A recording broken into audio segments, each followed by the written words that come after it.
Did you know there are over 1,000 named chess openings? Well, today we are going to be cutting through the noise and we are going to be ranking our top 10. We are going to be ranking them based on strength, based on how fun it is to play, and how bad things can get if you mess it up. So let's dive right in. Coming in at number 10, drumroll please, we have the Born Cloud. I mean, come on. The number one meme opening, it definitely had to make it to the list. It started with 1 e4, e5, then the king goes to e2. Now, strength-wise, I think, it's pretty bad. So I'm going to give it a 1 over 10. Fun, it gets really fun if you are winning. So I'm going to give it an 11 over 10 for fun because it blows off the chart. Then for suffering, I mean, once you mess it up, it's Jesus. So I'm just going to give it a 10 over 10. And with that, believe it or not, ladies and gentlemen, Born Cloud has an average rating of 10 over 10. Isn't that awesome?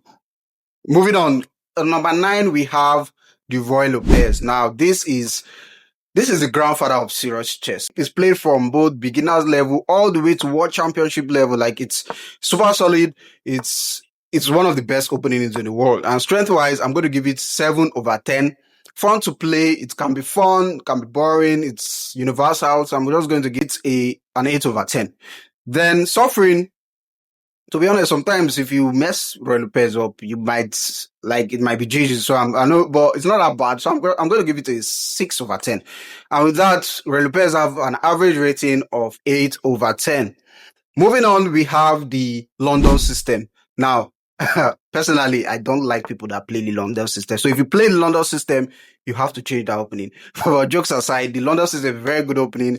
And strength-wise, I think it's pretty good. I mean, De Gruyne played it in the World Championship. That says a lot. And so I'm going to give it a 7 over 10. Fun to play because I don't like it. I'm going to be biased here and I'm going to give it a 4 over 10. And for suffering, I'm going to give it a 5 over 10. And with that, the London system gets an average rating of 6 over 10. Coming in at number 7, we have the Scandinavian. The Scandinavian is, I like to say the Scandinavia is an opening that you just sit there and wait for your opponents to walk all over you. Not my favorite opening, but it can be solid if sometimes. So strength-wise, I'm going to give it a 6.5 over 10. Then for fun, I'm sure the Scandinavian players enjoy playing it. So I'm not going to be too biased here. I'm going to give it an 8 over 10. Suffering if you mess up, I don't think that, there's much suffering there's actually more suffering in Scandinavia. So I'm going to give it a 7 over 10. And with that, we get an average of, 6.5. Yeah, that's 6.5. And number 6, we have the Queen's Gambit. Now, if you made it this far, you haven't already, please give us a follow, like this video, and share with one of your chess friends. And make sure to follow Chess for Sharks on all platforms. Continuing on with the Queen's Gambit. The Queen's Gambit is, personally, that was the very first chess opening I learned. And honestly, you can't go wrong with the Queen's Gambit. Strength-wise, I'm going to give it a 9 over 10. It's pretty strong. It's pretty solid. Fun to play. I'm not a 1d4 player, so I'm slightly biased there. So I'm going to give it a 7 over 10. Then for suffering. There can be suffering. When I play it, I suffer a lot. So don't judge me. I'm going to give it an 8 over 10. And with that, the Queen's Gambit comes to an average of 8.5 over 10. Now we are the top 5. Believe it or not, our number 5 opening is the King's Gambit. Yes, I know. Yeah, the King's Gambit starts with 1 e4, e5, and f4. White sacrifices his f pawn. Now, strength-wise, I think it's pretty dubious, to be honest.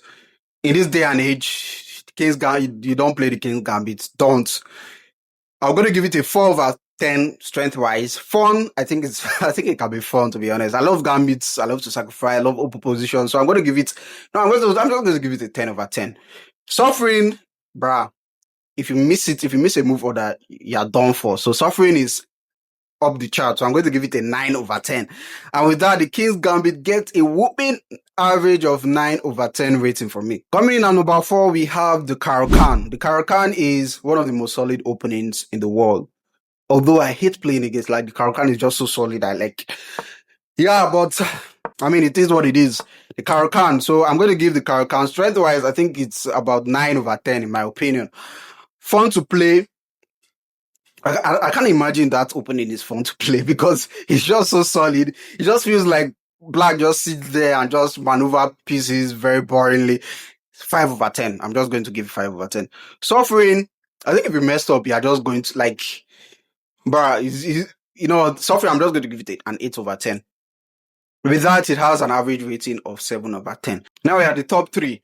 Make sure if you haven't already, you like, subscribe, share, follow, and send this to one of your chess friends if you haven't already. And also check out chessforsharks.co for more fun chess content like this.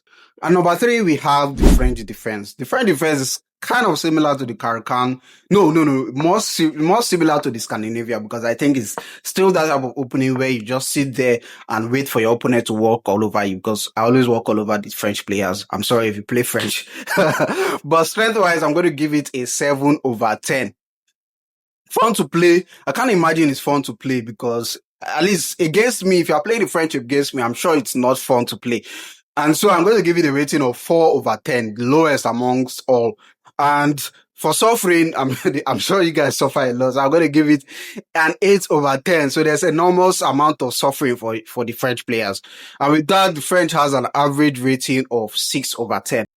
Now coming in at number 2, we have the Sicilian defense. This is one of the best chess opening that ever exists. It's up there with the Roi de Perse. It's being played from both like the beginner of beginners to the top level. And yeah, it's so versatile. You can get aggressive positions, you can get boring positions, you can get everything you want out of an opening from the Sicilian. Strength-wise, I'm going to give it a 9/10 because I believe it's pretty strong. Should have given it a 10/10, but it's not a white opening, so I'm going to give it a 9/10. Fun, I'm sure it's pretty fun. I'm going to give it an 8/10 as well because you can get any sort of position that you really like out of the Sicilian. Suffering, yeah, the issue with the Sicilian, however, is there's so much theory behind it. And if you mess it up the theory, you're going to suffer. And so I'm going to give it a 7/10. So the Sicilian gets an average of 8/10. Now, last but not the least, our number 1 on the list, we have the Italian game. Now, the Italian game is a very fun opening to play, especially as a beginner. It's a very versatile opening and very solid as well. So strength-wise, I'm going to give it an 8/10 just because it kind of gets tricky, especially with the move orders. But yeah, it's a very strong opening, so I'm going to give it an 8/10. Fun to play. It's very fun, especially for beginner. You get a lot of active, a lot of tactical positions. So I'm going to give it an 8/10 as well. And for suffering, we're giving it a 6/10. Simply because the art of comeback in the Italian game is evident because it's an open position. There are a lot of tactics going on. And if you ever want to get a comeback in chess from being either down a piece or down positionally, having the position being tactical helps you to fight for some tactical tricks, and you're able to get away with that in the Italian game. So for suffering, I'm going to give it a 6/10 because you don't really suffer a lot on this in Italian. And that brings an end to our list of our top 10 chess openings. Oh, if you made it this far, why haven't you liked? Why haven't you followed? Why haven't you subscribed? Share this video with one of your chess friends. Let me know what you think in the comments. What's your favorite chess opening? And we'll see you in the next one.